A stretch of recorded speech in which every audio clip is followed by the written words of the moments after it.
Hello friends, welcome to our YouTube channel. आज हम आपके लिए जो वीडियो लाए हैं उसका टॉपिक है how to make your first 1 crore in 5 years.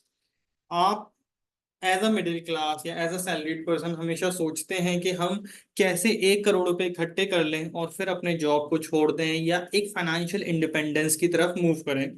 तो उसी चीज को ध्यान में रखते हुए हमने आज की वीडियो बनाई है। तो चलिए वीडियो को शुरू करते हैं। Why first 1 crore is important?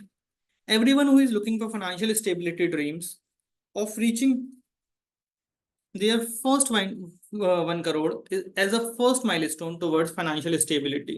तो कोई भी जो फाइनेंशियल स्टेबिलिटी की तरफ जा रहा होता है, जाना चाहता है, उसके लिए पहले 1 करोड़ एक बहुत ही अच्छी फिगर होती है, एक बहुत ही मददगार फिगर होती है।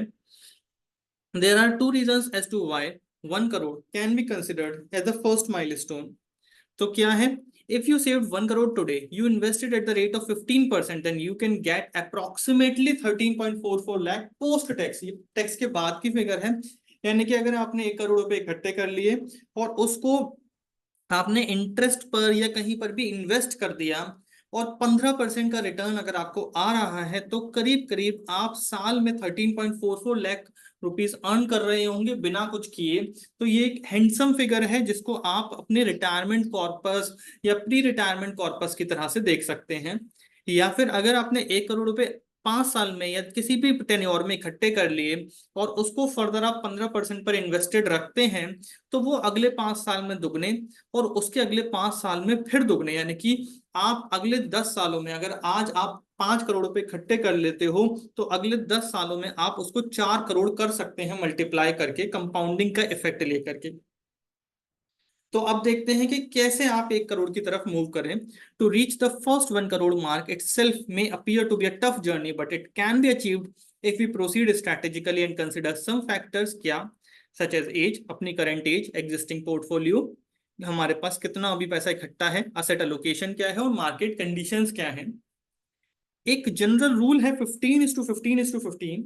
ये क्या कहता है? अगर इन्वेस्टर 15,000 रुपए की SIP 15% पर 15 साल के लिए चलाता है, तो वो 1 करोड़ रुपए एक्यूमुलेट कर सकता है। पर एक बड़ी ही मतलब कह सकते हैं दुविधा है कि 15% का रिटर्न हो सकता है आपको हमेशा ना मिले, या आपके पास 15 साल का टाइम ही नहीं है।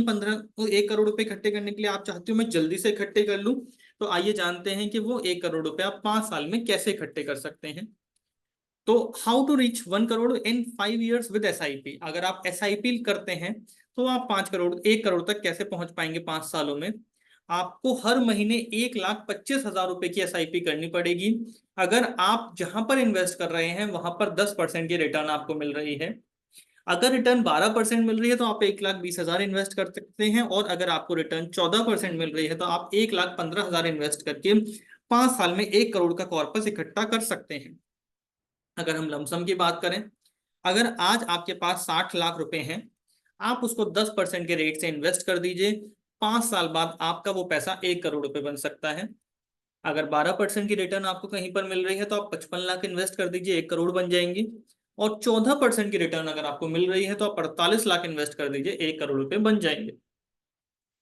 कुछ जनरल पॉइंट्स हैं जो आपको अपनी इन्वेस्टमेंट स्ट्रेटेजी में शामिल करने चाहिए, कंसिडर करने चाहिए हमेशा जब भी आप इन्वेस्टमेंट करें। सबसे पहला, always start your investing journey early. Invest in a way that out of your income a portion should be allocated towards saving first and then you should think of expenditure. बहुत लोग क्या करते हैं, अगर वो 100 रुपए कमा रहे हैं तो वो सोचते हैं कि पहले खर्चे कर लेते हैं, जो पैसा बच जाएगा उसको इन्वेस्ट कर देंगे। नहीं, ऐसा नहीं होना चाहिए।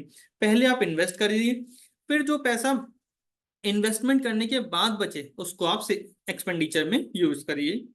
Increase your savings with salary hike. कभी कभी हम लोग क्या करते हैं कि अपनी SIP हमने आज अपनी सैलरी के हिसाब से, मान लीजिए 40% ऑफ सैलरी बना ली। मान लीजिए मेरी 1 लाख रुपए सैलरी है, मैंने 40,000 रुपए की SIP खोल ली। मैं सोच रहा हूँ मेरी तो SIP बहुत है, मैं 40,000 रुपए की SIP चला रहा हूँ। पर हम ये नहीं सोचते कि जब ये साल दर साल सैलरी बढ़ेगी, 10%, 20%, 25% जो भी हाइक लगेगा, तो उस हाइक को हमें उसी हाइक के प्रोपोर्शनेटली अपनी SIP भी बढ़ानी चाहिए। अदरवाइज आप लाइफ स्टाइल इन्फ्लेशन में चले जाते हैं। आप अपने जो सैलरी हाइक है उसको अपनी खर्चों में खर्चों में शामिल कर लेते हैं, ना कि इन्वेस्टमेंट में। तो ये बहुत गलत है। जैसे जैसे सैलरी बढ़े आपको अपनी एसआईपी भी बढ़ानी चाहिए। अगर आपको सैलरी में कोई इरेगुलर कंपोनेंट मिलते हैं, जैसे कि आपको बोनस मिल गया, पीआरपी मिल गया, तो आप उसमें से कुछ पैसा इन्वेस्ट करने की कोशिश करिए। असेट एलोकेशन आपको कंटिन्यूअसली मॉनिटर करना चाहिए और मैच करना चाहिए अपने रिस्क एपिटाइट से, कितना रिस्क आप ले सकते हैं। हमने एक और भी वीडियो बनाई है कि कैसे आप मिडिल क्लास से रिच बनने का सफर तय कर सकते हैं। हम उस वीडियो का लिंक डिस्क्रिप्शन में दे देंगे, आई बटन में दे देंगे, आप उस वीडियो को भी जाकर के देख सकते हैं। तो ये एक हमारी छोटी सी वीडियो थी, कैसे आप अपने पहले 1 करोड़ रुपए इकट्ठे कर सकते हैं। आप हमारे चैनल @पर्सनल टैक्स को सब्सक्राइब कर सकते हैं ऐसी और वीडियोस की नोटिफिकेशन सबसे पहले पाने के लिए। हमारे वीडियोस को लाइक करिए, कमेंट करके बताइए कि आप हमसे किन और टॉपिक्स के ऊपर वीडियोस चाहते हैं। Thank you very much.